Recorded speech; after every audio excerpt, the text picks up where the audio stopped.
Ever dreamed of a cat-free week without leaving your house and or giving your cat away? Sounds impossible, right? Well, meet the magical combo. Boxes and blankets. That's it. One afternoon, I was drowning in unfinished projects and cat fur.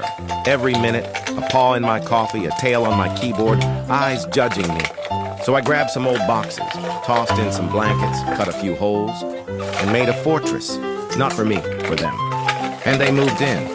They vanished into their cozy kingdom, and I finally had space to breathe. No guilt, no meowing, just peace. Here's why it works. Cats are emotionally like toddlers. They want attention, hate closed doors, and think everything is theirs. Boxes? Pure instinct. Safe, enclosed, perfect. Blankets?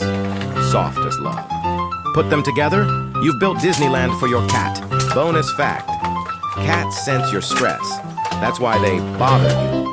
They're trying to help in the worst way possible. So giving them their own space isn't just genius, it's kindness. For both of you. This DIY takes 15 minutes, costs nothing, and earns you a golden ticket to silence.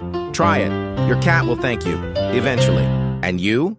You'll finally finish that thing you've been putting off since 2022.